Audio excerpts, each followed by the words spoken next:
You're listening to Parasearch Radio, news, views and reviews from the world of the paranormal from across the UK and beyond.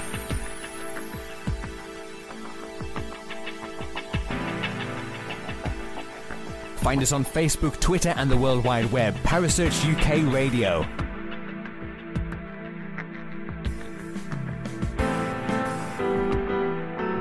Parasearch Radio, broadcasting to the UK and beyond.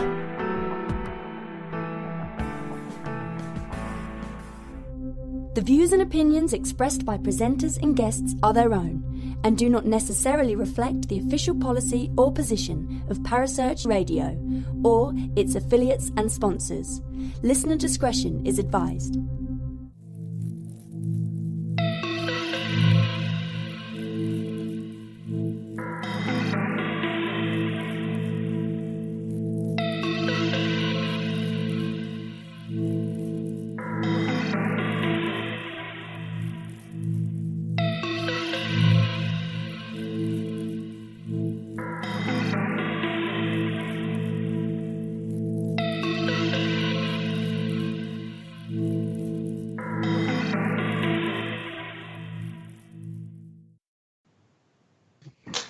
Good evening, ladies and gents, and welcome to your weekly episode of the Supernaturelle show. My name's Gemma, and I'm joined by the lovely Jolene. Hi, Jo. Hello, how are you?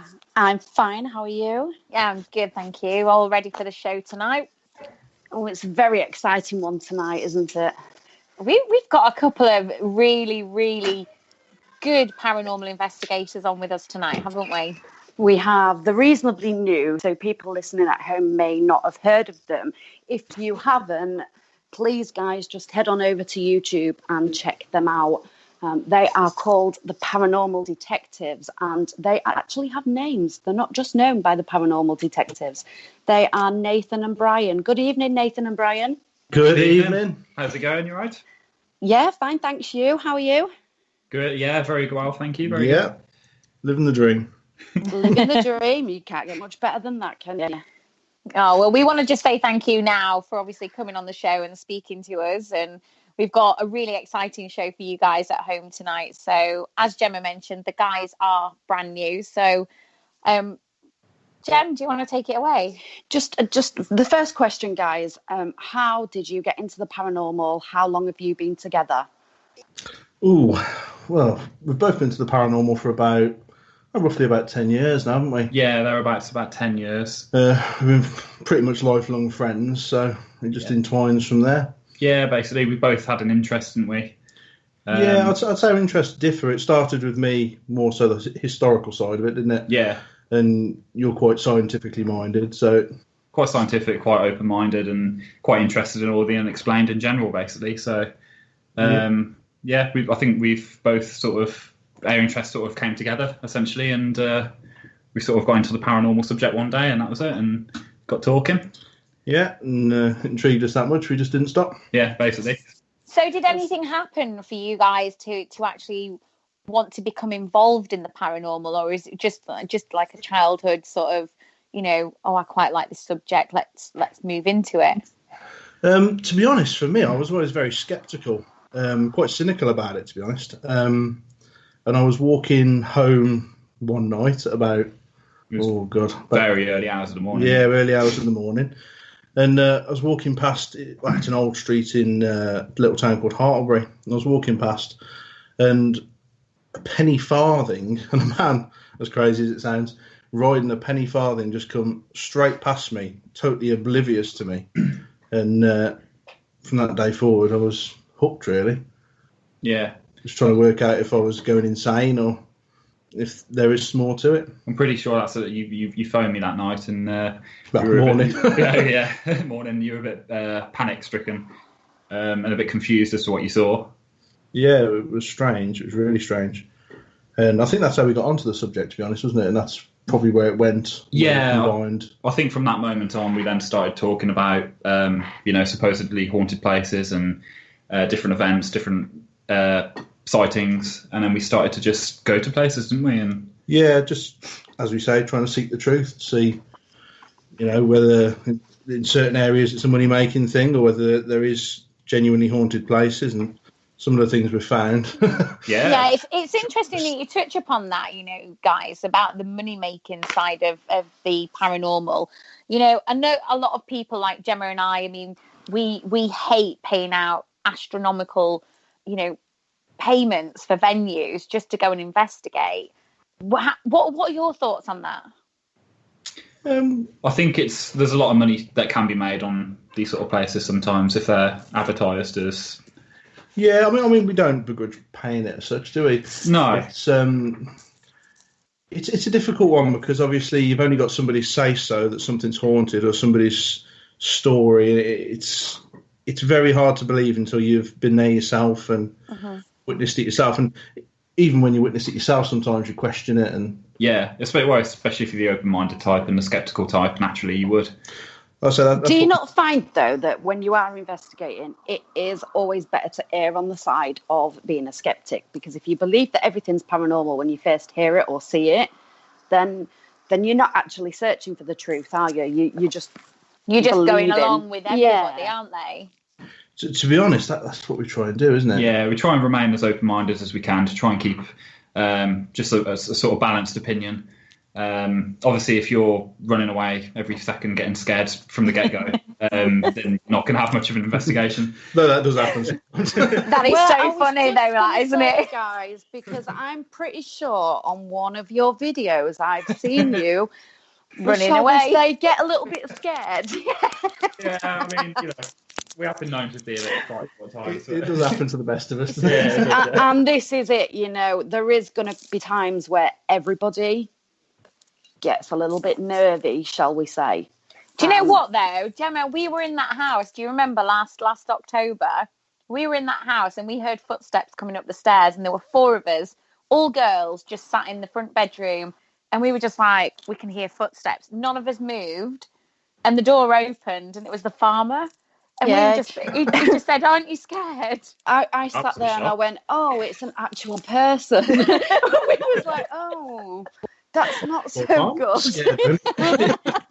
But the man was mesmerised. He was like, I don't think, because we was in the middle of nowhere, and he was like, I don't think I've ever met 4 other women that wouldn't have screamed, ran or huddled together. He said, but you lot are all just sat there in a little circle, all like, oh, it's an actual person. That's upsetting. Yeah. That is what you're there for, isn't it? You are there, and as you say, if you're running away, how are you going to identify what that is that you've seen or heard?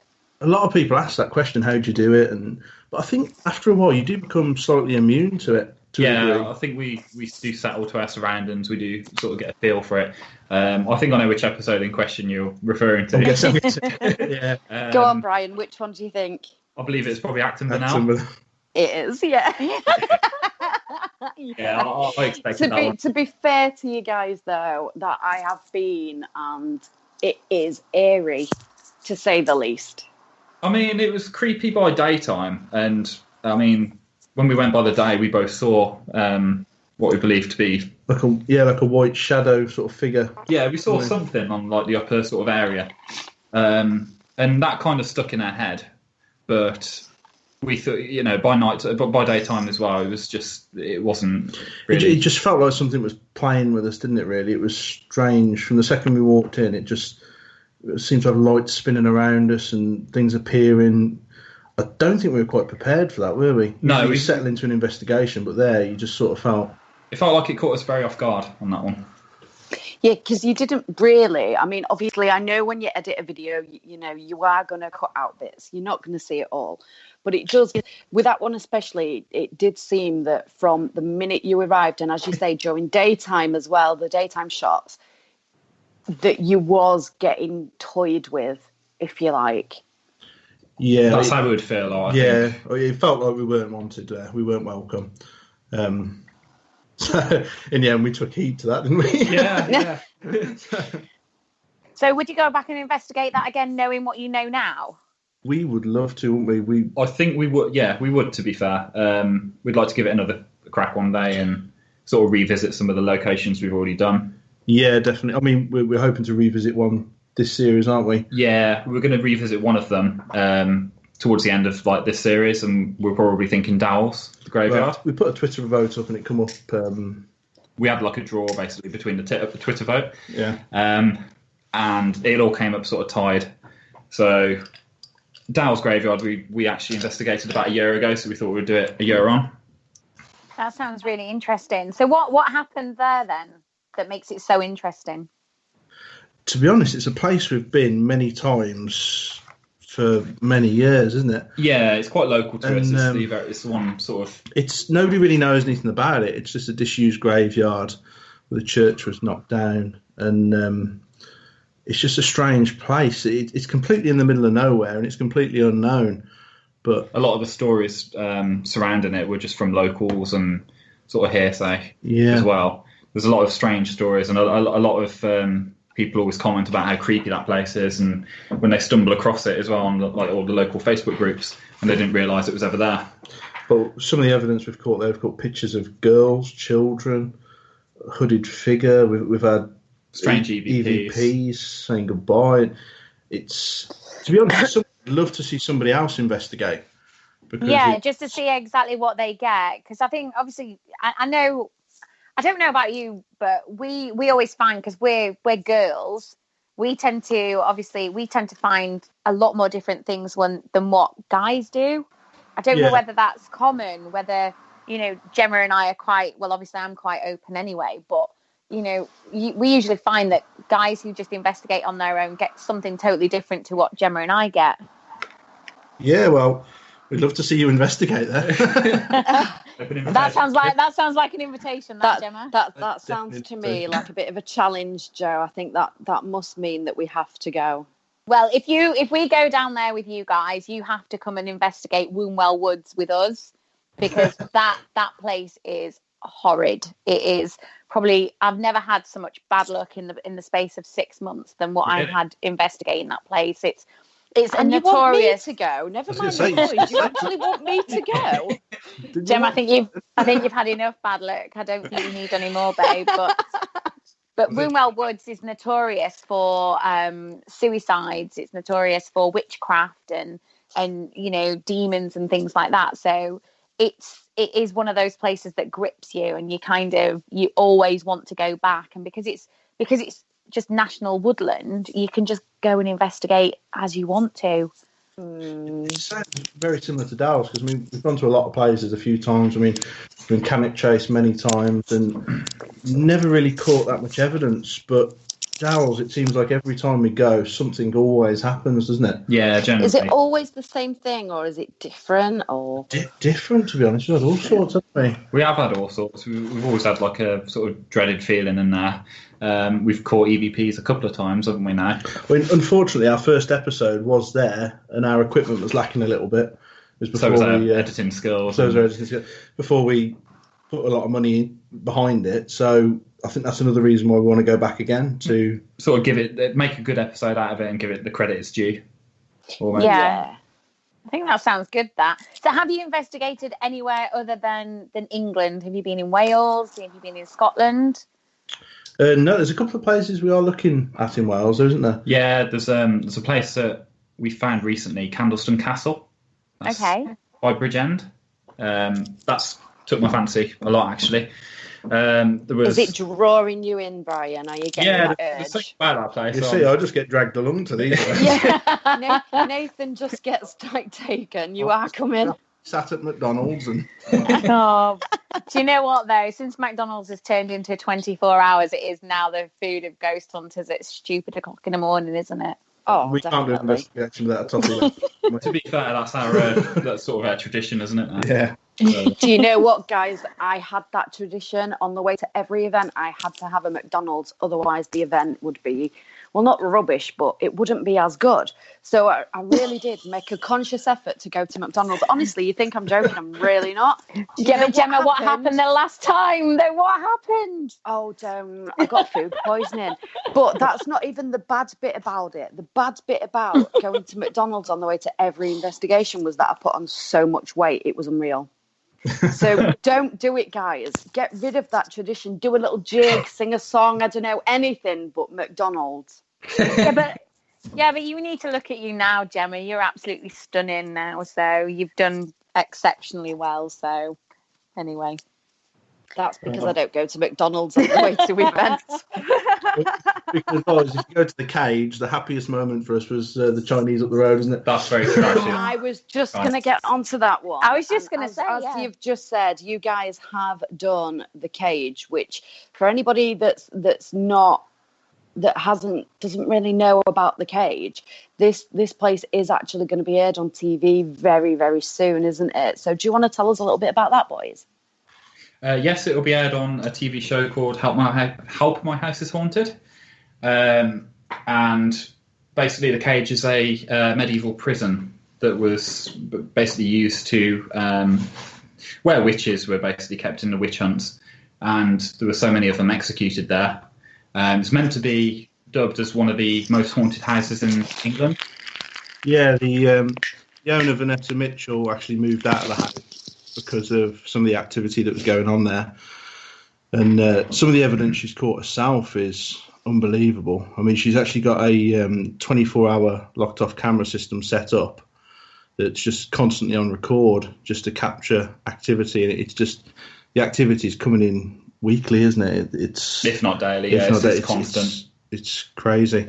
Do you think though that she's actually fueling that activity? Do you think behind the scenes that she could be doing something in order to make that activity continue or to heighten? To a degree, we were sceptical when we first went, weren't we? We were a little bit, yeah. I mean, I obviously did the research into the place, and you hear the story that she's desperately mad to move out and just wants to sell the place and leave. But then you see that the market value of the house is upped by about 200,000, and you think you can't be that desperate to leave. So we're a little bit sceptical, obviously, about the money making side of it. But so what about the activity wise? Now you guys have been. What was your take on the location? It really is a strange location, isn't it? It is a weird one. I think from from when we entered, it was like a strange sort of atmosphere in there straight away. It kind of hit us. Yeah, well, I mean, as soon as we walked in, we saw like a bolt of light in the living room, didn't we? Like almost like a star or something in the middle of the living room. And it just seemed to get worse and worse as the night went on, didn't it? Yeah, it almost felt like a really sort of thick air around us, and it was kind of hard to breathe at points. Yeah, and, definitely. That was just the beginning. And just a lot of strange stuff happened before anything was even set up. We had a few moans and groans that we heard. And just as the night went on, basically, little things happened all throughout, didn't it? Yeah, I mean, you probably saw in the episode while we're actually setting up the locked-off cameras, a child's toy had gone off. Now, we'd been in the house for probably 3-4 hours at that point. Probably longer. Nothing. And that child's toy just went off. No, that scared the daylights out of me. Yeah.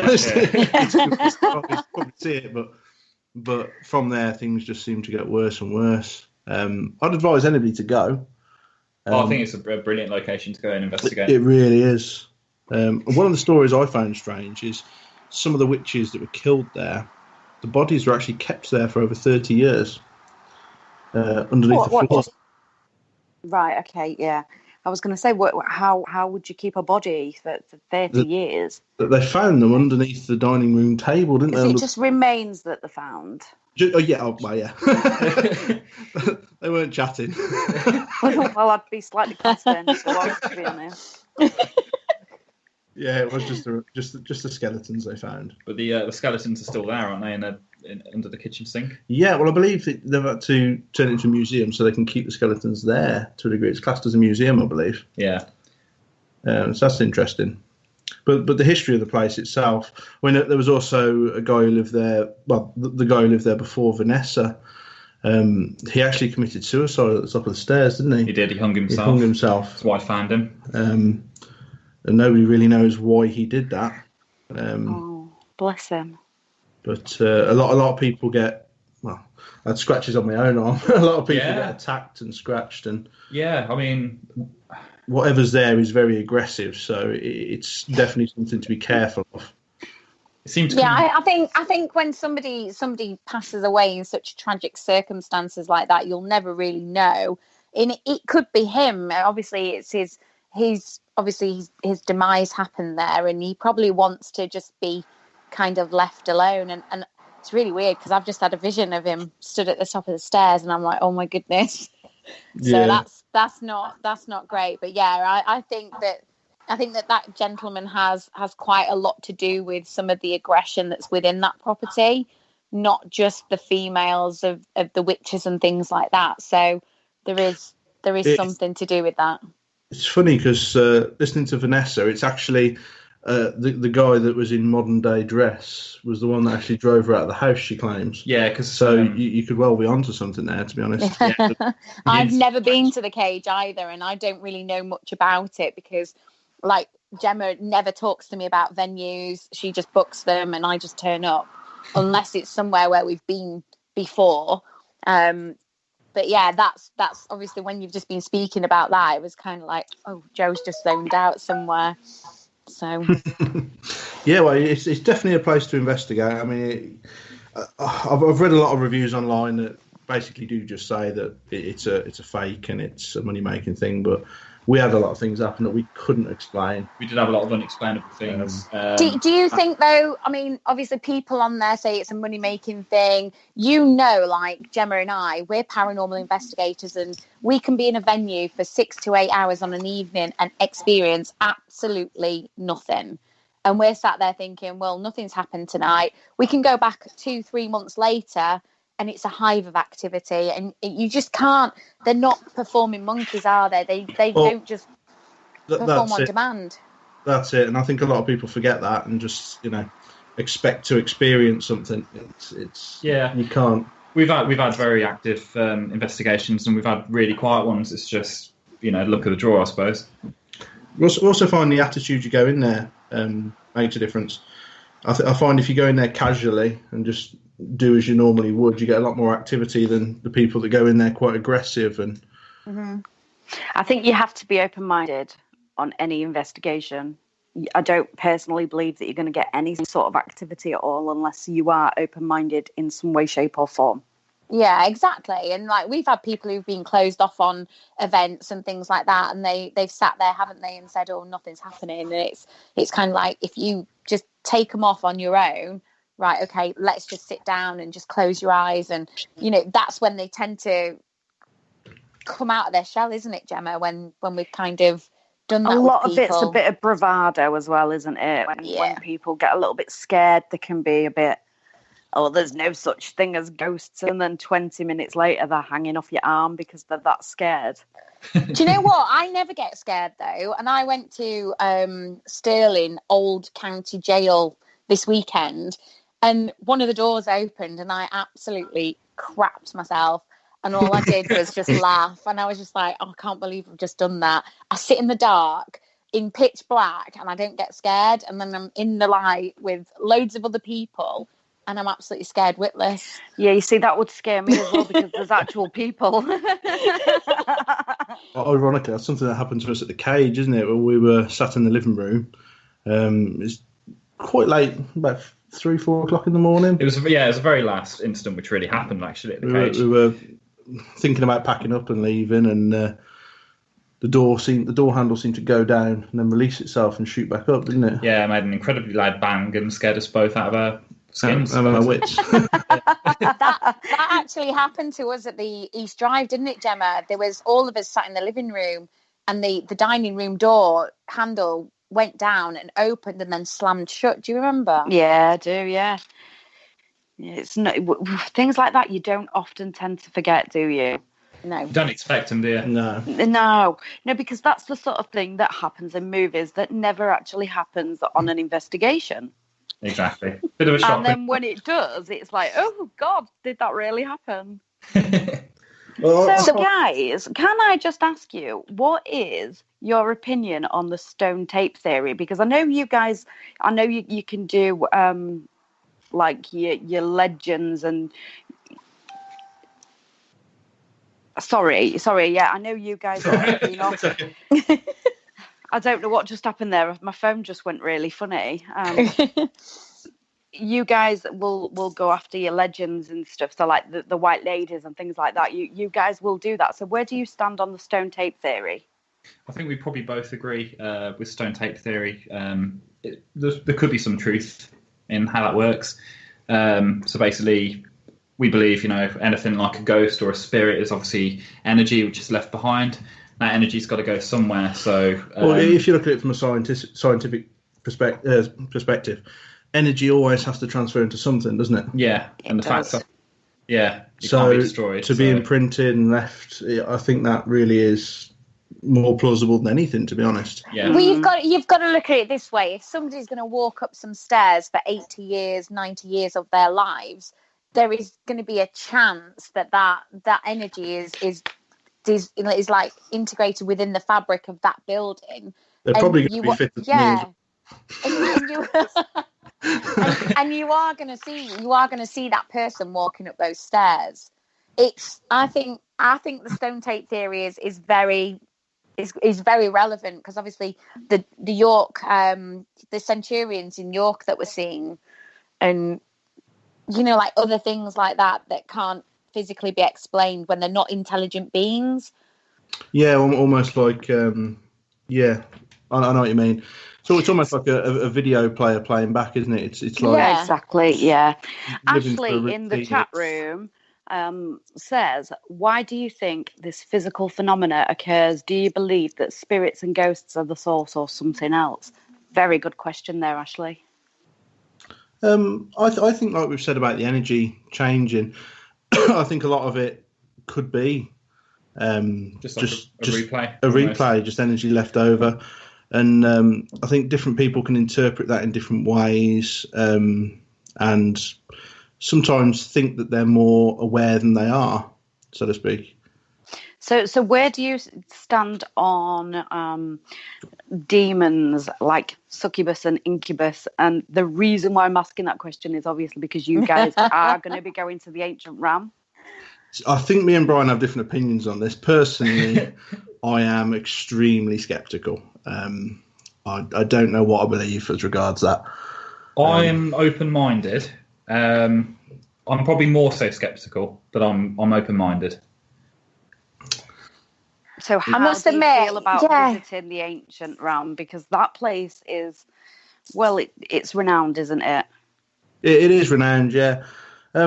See, I mean, obviously this series we're looking to the ancient realm and 30 East Drive. Personally, East Drive strikes a lot more terror into me because it seems a lot more logical.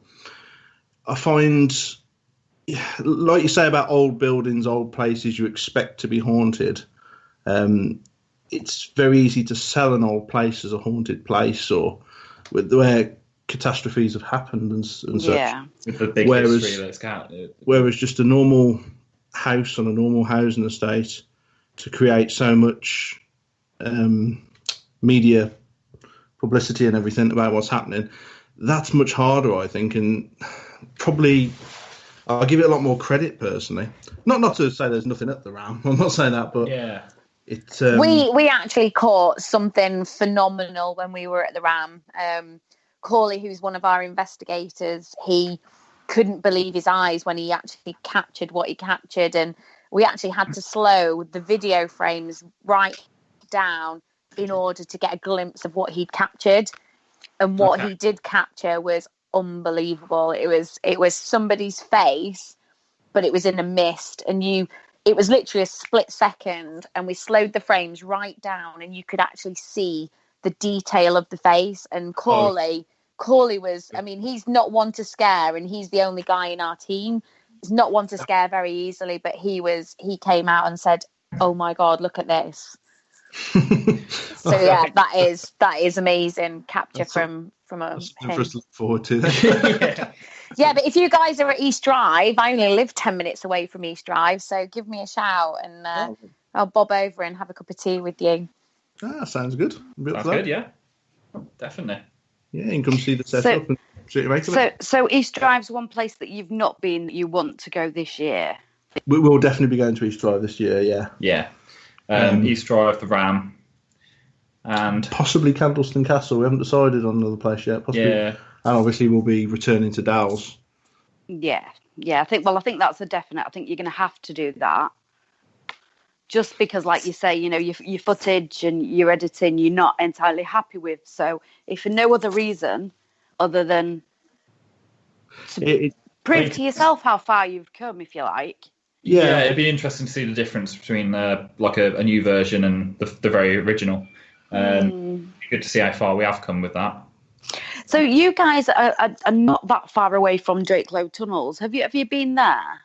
We have been to Drakelow Tunnels, haven't we? We have. That was the very first. That was about 8 years ago, 9 years ago. I think, yeah, it was about 9 years ago. That was.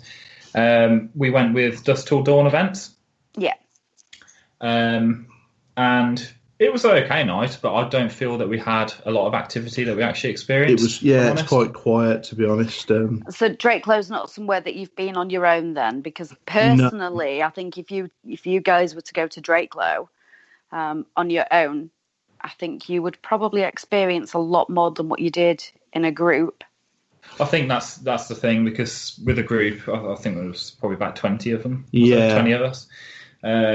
There was just, every noise you could hear was probably someone else at the back of the queue. Just echoing through the tunnels. You couldn't decipher anything between what could have been paranormal and what was probably very normal.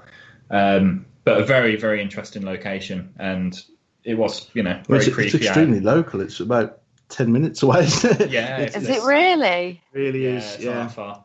It's within walking distance, really. So you see, I really like Drakelow. Drakelow for me is one of my all-time favourite locations. I've been so many times I can't even count. I've been in big groups, I've been in little groups, and I absolutely love that place because the things that I've captured and seen and heard that can't be explained. I absolutely love that place. That is one place that I will be going back to again. I think, do you know what, Gemma? I think we just need to do that as a team event rather than, like a normal event that we do. I think we should visit. I think we should just visit there because I've never been to Drakelow Tunnels. I stood outside there, but never been inside. So, be interesting. It is impressive to go inside. It's lovely in there. It's so vast and it travels most of the way under Kidderminster, doesn't it? Yeah, it is an impressive place. I'd love to know more about the history of it. To be honest, I need to research a bit more who passed there, and obviously I know it was a Cold War bunker and World War II bunker before that, wasn't it? Yeah, very early Cold War bunker. A lot of the workers were said to have been killed there by accidents and while making the tunnels, I believe, wasn't it? Yeah. But other than that, I don't know too much about it. I'd love to do a bit more research before going, to be honest. I've actually got loads of research on Drakelow, so I'll send you that through. That'd be really good. So yeah, I'll send you it. You can have a look. Yeah, I've got loads. Guys, while we're on the subject, well, we're not really on the subject, but let's get on to it. The haunted doll. Yeah, what's going on with that? Which one are we talking about? Well, one got broken, didn't it? Yeah, well, I've got to blame Brian for that one. Oh, it's totally your fault, that one was. Prized possession. He smashed her. I mean... Well, it was a combination effort, wasn't it? I mean... All I can hope is you curse for that, man. That's all I can hope. Do you know what? When you said he smashed her, I was just like, no, you can't. You can't. He's just like, what? But no, was she a China doll? Yes, she was. She was actually... gifted to you, wasn't she, by an old neighbour who knew that we were into the paranormal and basically said that she'd had a lot of trouble with the doll, and she passed away about a week after giving you the doll, didn't she? Bless her. It wasn't long, yeah. So it made it a bit more upsetting that it actually got broken. But yeah, I mean, to be honest, we never really had any activity or any issues with it. No, I thought, that would be the idea of trying it out and just seeing if we could get anything when she's in front of a camera, but nothing really happened. But we quite liked the idea and we continued it with the other one. Yeah, so we purchased what was labelled as a haunted doll online with a bit of a backstory. Once again, how much truth there is behind it, we don't know. It's hopefully for us to find out as the series goes on. That's the thing, though, isn't it, with all these items that are allegedly haunted? Exactly. You can have so many items which are haunted, and dolls are a very popular one. So we thought we'd give it a try. Yeah, I mean, we don't give too much credit to it until something happens, do we? Yeah, exactly. Yeah, and that's another thing as well. I was looking on Facebook today, and I was watching an American crew who were investigating with some, I think it's called Harry or Edward or something like that. And I actually watched this doll's arm move, and I was like, "Oh my God, she just captured that!" And it was phenomenal. And we know people who've got haunted dolls. Obviously, Danny's got one as well that's tucked away at Tatton Hall, and I'm still quite sceptical about them myself. I'm really sceptical. Same, to be honest. Even if the doll moves, who's to say it's the doll or not a spirit moving the doll? Or you know what I mean? You can never really be sure, and we've never really had any activity with them, have we? So we've not had anything concrete as such. So until that happens, we'll remain sceptical. Yeah, exactly. What's your take on it, Gemma? On haunted dolls, I'm not 100%, to be honest. I'm really not. I think for me, it's something that, like the boy said, I have to see it and hear it with my own eyes. Yeah. I know Danny, bless him, he put a video up with a spirit box after just putting the doll in Tatton Hall, and he has captured quite a good voice coming through from the spirit box. But how do you know that is the doll and not something else within that environment? Yeah. Danny actually phoned me after that, and he said to me, "Joe, you need to listen to this. What do you think?" And I was like, "Is that through the spirit box?" And he was like, "Yeah, I just put the doll in situ." And I was like, "Is it the doll or is it just the voice that's coming through the spirit box?" I said, "I'm not sure, but I'll reserve judgment until I see something and I hear something." Exactly, and this is it. I mean, I'm always a believer anyway. I do believe in the afterlife, obviously, otherwise I wouldn't be a paranormal investigator. But I also I do believe what people are saying to me, but I like to see it and hear it myself as well.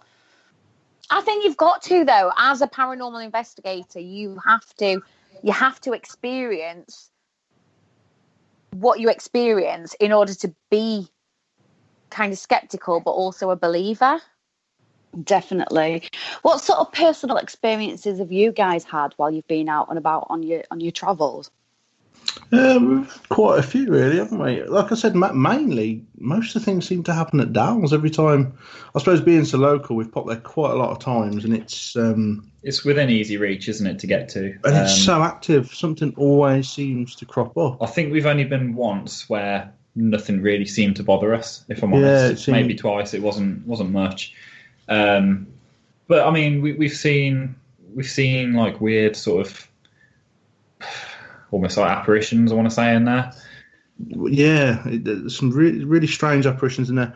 Obviously, there's been other things. I mean, all over it. I used to live in a flat in Welwyn Garden City, and there's some strange things used to happen in that flat. You could see the drawers open in front of you, but once again, I find you come away from that and you question yourself.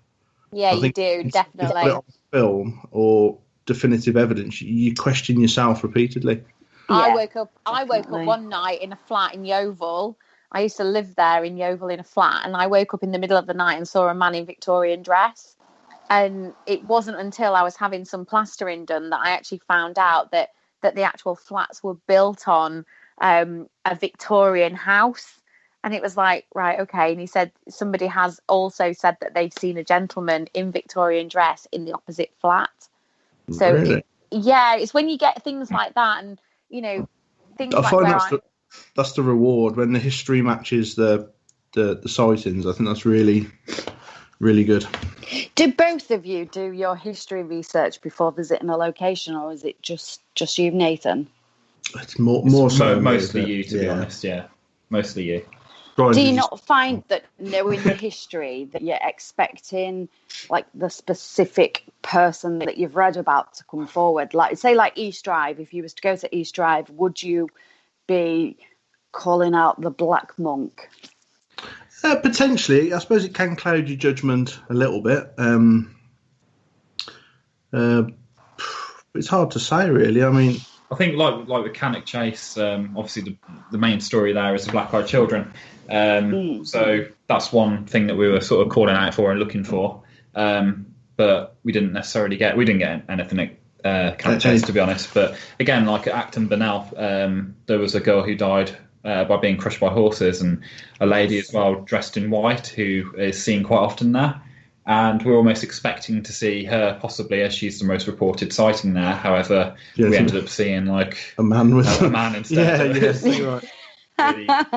Don't you find it in all these folklores though that, because you just said it yourself, the white lady? Why is it always a white lady? Well, I mean, doing the research into the white lady, so to speak, it's supposed to be a sign of a traumatic loss of a child or loss of a loved one.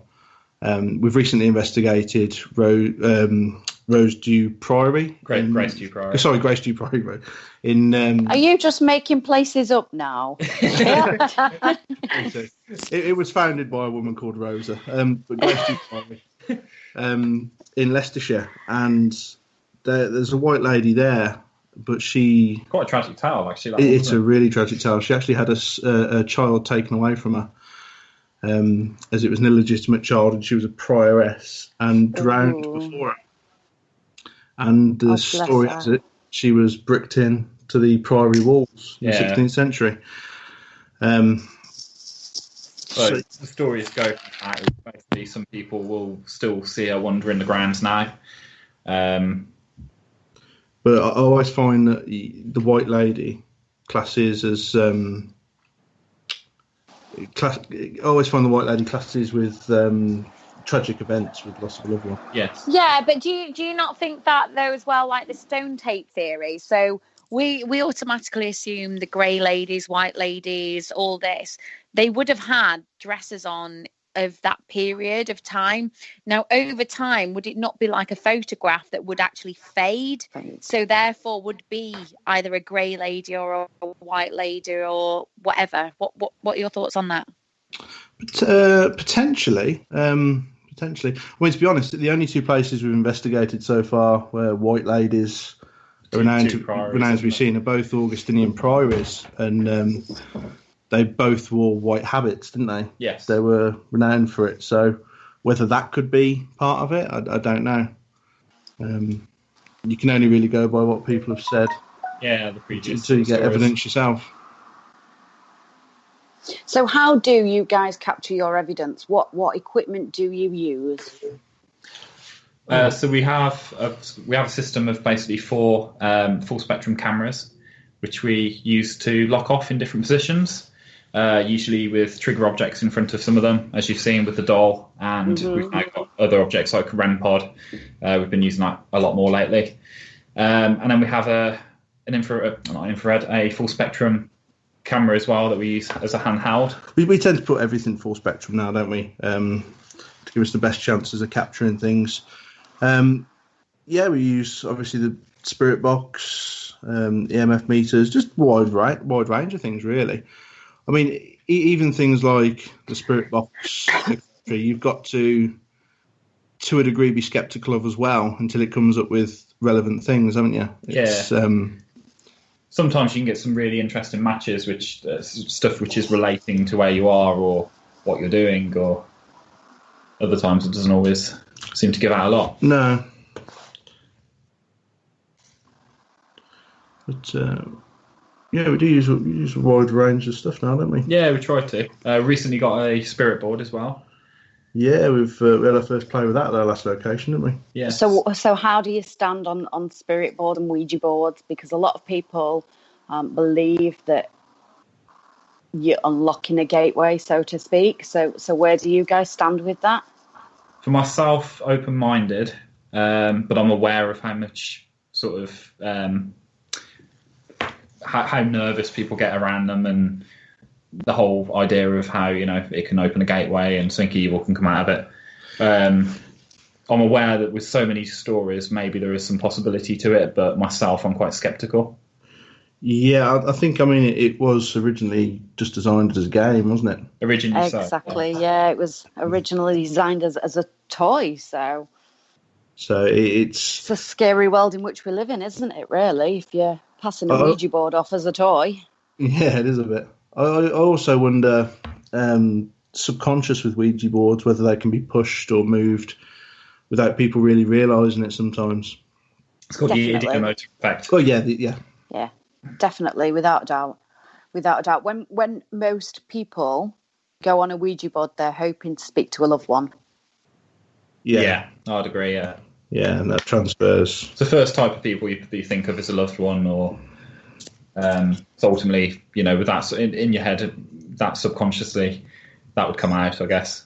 Yeah. So always say you're pushing it without realising it's all the little, tiny little... How easy do you think that it is to manipulate the spirit board? I think, again... We're now pushing the boundaries, aren't we now, Gemma? We're just like, yeah, let's just push these boundaries. I think, again, with your subconscious and, like I say, it's all like the nerves and your fingers, which can possibly move the planchette. I think it often depends who you do it with as well. I mean, we do it together for the same reason. We're hoping to find the truth. There's no benefit for us to... Exactly.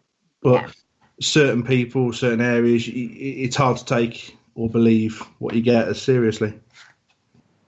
I think it's the same with glass divination, though, as well, isn't it? Is when you've been on, I don't know about you guys, but I've been on a couple of group events and done glass divination, and I know that people have been moving that glass, and it's kind of, I've taken myself off of it, and it's like, Yeah. It's so where do you stand, Joe? Then let's pass it over to you now, Joe. Do you believe it's easy to manipulate a Ouija board? yes. Yeah, me too. Yeah, I'm sorry, but I just think if you've got somebody who's on a spirit board who desperately wants to hear from somebody that they love, that's passed over, it's that emotion, isn't it? I mean, love is such a powerful thing, isn't it? Of course it is. It's that lasting memory of that one person, and if that one person wants to hear from them, they want to do everything they can, and they obviously subconsciously know their personal details and, the past of what's happened and things like that. And, I think it's quite easy to manipulate, unless it's something that you can't manipulate, when you've got people who, if I saw a glass, and I have seen it once move of its own accord, then I'd be hands down. I'd sit here and say, yeah, definitely. I believe totally in that, but I've seen it once and it only moves slightly, and but not with somebody's fingers on it or anything like that. Yeah, I think the second you've got physical contact with human beings on there, that's potentially the answer for it moving in the first place. But moving on its own, it's pretty hard to dispute, isn't it? Oh, massively. I've had a glass come off the table once. I was in a place called Lycian House in Ireland, and we'd just done some glass work. Everybody had moved away from the table on the glass. Next thing we know, and I was the last person away from that table, so I know 100% that I never touched that table, and neither did anybody else that was in that group with me. And that glass ended up smashed on the floor. and at that point, I was a bit like, oh, fair play. Interesting, yeah. This is interesting. Needless to say, we didn't leave that room for a long time after that happened. But I have actually seen it. And I've also seen Ouija boards happen when stuff has been coming through and it's not relevant to anybody in the group. And the people in the group that I can 100% vouch for and say that no way on this earth would they or I be pushing that planchette. So as much as I believe it is so easy to manipulate, I also believe that it can work. Yeah, of course it can, because if you've got people on there who you really trust, I mean, no disrespect to we've had people on spirit boards who have never met each other, who've always, put their fingers on there, and we ask them to turn them over. And, when we've done that, it's, you kind of sit there and think you have to trust those people around that board. Yeah, I think if you're not with people you trust, then it can go either way. It's a fruitless exercise, and you can't judge it. But like you say, if you're with people that you know that have got the same interest and are there for the same benefit, there's no benefit in cheating it, is there? No. But I do think, like you said about researching the history of a place, the same as a loved one or a lost one, that could potentially cloud your judgment and subconsciously make people move it in a way. Yeah, definitely. So, yeah. So is there any, because there's new equipment coming out all the time, is there any new equipment that's coming out that you guys are really interested in or really want? I suppose we can be quite sceptical of some of the equipment as well, can't we? We can be, yeah. It's although some of the equipment can make for potentially more interesting videos, etc. It is, at the end of the day, for example, Spirit Boxes, it is coming through a device which a lot of people can question a lot more, can't they? Yeah. Question the authenticity. I must, I don't know, like I have a radio in my house, and I actually bought a radio because I actually saw it in somebody else's house. And I actually said to a friend of mine, you can use this as a spirit box. And she went, go on then. Now, my friend loves the paranormal. She's as scared as anything. And we actually did this spirit box on this radio. And it was a retro style radio. So it had the dials. So literally I was moving the dials from left to right. And literally I said, can you tell me what your name is? And we heard Jack. And it was clear as day. And both my friend, her sister, and her mum were all crying. And I was thinking, what's going on? And literally, and I said, how many people can you see in here, Jack? And he said 4. Well, there would have been 4 of us in that room. There was myself, my friend, her sister, and their mum. And then I said, I've never met you. Can you tell me what my name is? And he said my name straight away. And she will swear to this day it was her grandfather who'd passed away 10 years ago. Now, I never lived in the village where I live, and I didn't know my friend before 10 years. So she says to this day, there is no way you could have done anything like that to manipulate that. I mean, don't get me wrong, I'm not saying that spirit can't come through in that way. I'm sure they do, and I think, to be honest, we think we've caught things. It's just a lot of people that don't understand the technology behind them, the way they work. I mean, I've had people ask me, "What's that fuzzy box you're using? What does that do?" You know, what I mean, it can be harder to portray to people who are not paranormally minded or up to date with things. If that makes sense. This is the whole problem, though, isn't it? You get people going out investigating and using equipment, and they're not entirely sure how it works or the science behind that equipment. Yeah, you need to grasp a good understanding of how it works first before you actually start using it. I mean, a lot of it is experimental as well, and I mean, you can always learn as you go. Yeah, I think you've always got to learn. I think every single paranormal investigator is always learning about what's the next, the next big instrument on the market to be able to use. And we've seen an awful lot on Help My House Is Haunted with the XSLS camera and things like that we've seen on ghost adventures and things like that. But once again, that's something that's been adapted to the paranormal, isn't it? Because of strange happenings when you use all the devices and stuff. So that does interest me a lot.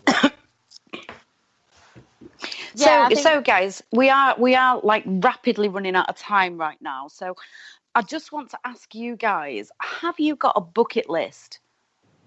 So where are the locations that you really, really, really want to visit, and why? To be honest, a lot of them we're trying to hit this series, aren't we? Yeah, I mean the two big ones I think it was always going to be the Ram first, and then you started discovering 30 East Drive. You brought that one to my attention. Yeah, the Hellfire Caves. I'd love to. Hellfire Caves. Exactly. Hellfire Caves is a must. We'd also love to go to Pluckley, wouldn't we? Yeah, the Pluckley Village. I think would be a good one. I love Pluckley Village. Absolutely love it with a passion. It's such an amazing village. You really need to go there. It's really exciting for us at the minute because there's so many places available for us. It's just It's hard to choose. It's hard to pick, really. We're in a really good position at the moment. But I think there'd be that much to do in Pluckley because it's meant to be the most haunted village. Yeah, it's not just a building, is it? It is an actual village and the whole village. Yeah, I mean that's where Celebrity Haunted Hotel was filmed in 2016. That's where we were for the whole of Halloween, and it was amazing. And the stuff that we captured were unbelievable. Spirit box, and I said, "Can you tell me where I am?" And it said LV Farm, and it was just literally as clear as day. It was unbelievable. Well, a lot of it depends where people would like to see us go as well, isn't it? Yeah, I mean, we're always open for suggestions as well. So if there's somewhere in particular. Shall I give you a full list on where I want you to go? Yeah, go quick one. Hit us. I will message you. It's too long to go over on there. We'll run out of time. Because, I mean, I'm pretty sure I'm not the only paranormal investigator that loves to watch other people go and investigate. I'm sure that 99.9% of other investigators will. Yeah, we're constantly watching different groups and a lot of smaller groups as well, don't we? Yeah, because I mean, you know, everyone's getting into it and there's always someone new to watch and we've got a good variety. We've seen a lot of locations that we wouldn't mind doing. And the beauty of it is even some of the smaller groups with lesser equipment or technology, it doesn't mean they can't capture anything. Some of the best evidence is caught with just an old handheld camera, isn't it? Exactly. One of the best senses one of the best pieces of equipment that you've got is your own senses, and I do thoroughly believe that. I'm not sure that works for me. I think I don't have much sense. No, but anytime you're up in the Yorkshire region, guys, and you want to come and investigate with us, just look us up, and you know we'd love to have you with us. Oh, Yorkshire's a place that's it's meant to be vast with paranormal activity. Extremely lucky up there, I guess. Well, near me, I've got lots of places. I quite often just pop off out and go to little areas near me that are quite well known. And to be fair, they are pretty good. Yeah, the little ones. I do like getting off on my own sometimes and just seeing what happens. Yeah, we'd like to go to Pendle Hill as well, wouldn't we? Yeah, Pendle Hill's always been. I mean, we've liked that one for years. The idea of going. Yeah, there, so. That's on my bucket list as well. So I definitely want to go there. I think it'd be a difficult one to film because of the vastness of the location, wouldn't it? Yeah, it would, but we'd find a way. But even if it's just for our own enjoyment, we'd love to go there. There is always a way, though, isn't there? Exactly. We'll make it work somewhere. So what have you guys got coming up then? Where are you heading next?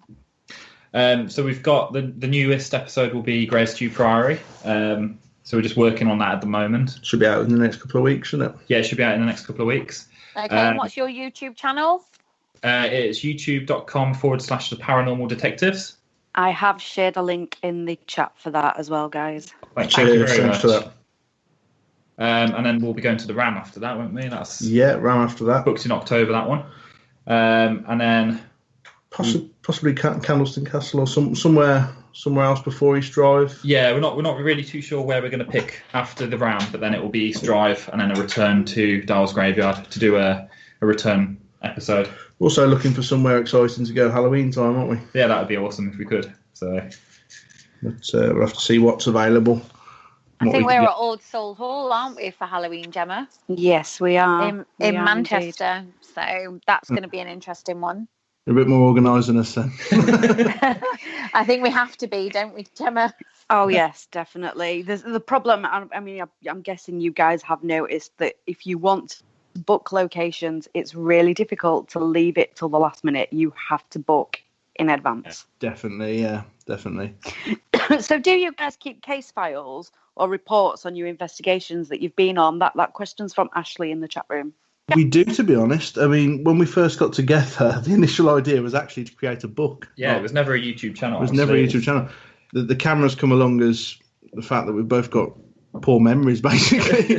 So it's going to make us to write a book, which is something we still hope to do, isn't it? And still work towards slightly. I think it's kind of gone in reverse because we thought, well, you know, there's only so many pictures you can print in a book, whereas you can capture so much evidence. Why not show it all in a video and try and make it, you know, fun for people to watch as well? So one day, we would like to still do a book, and we could do that based on our experiences. But at every location we go to, we've got hundreds of hours worth of footage and notes, and we've got so many files kept everywhere. It's a bit of a nightmare, to be honest. I think that's amazing, though. Just as an investigator, I think it's just fab that people actually do that, and I think we kind of need to take a leaf out of their book, Gemma, and start doing things like that. I mean, to be fair, though, we do when we're doing our own investigation, but it's so difficult to do that when you're doing a public investigation. Yeah. I think it's so easy to question yourself, to have the evidence there and kept. It's so important. Definitely. Well, guys, I am so sorry, but it has come to the end of the show. So thank you so much for joining us tonight. We could have talked for hours. I know. It's been so interesting. So thank you so much. No, thank you for having us. Thank you for having us. Cheers. Thanks, guys. And for everybody listening at home, there is shows on pretty much every night of the week. So just click like, share and subscribe. And from myself and Joe, we will see you next week. Thanks, guys. See you later. Yeah, bye-bye. Thank you for listening. Don't forget to join us for more shows throughout the week. Find us on Facebook, Twitter and the World Wide Web to keep up to date with all the shows right here on Parasearch Radio.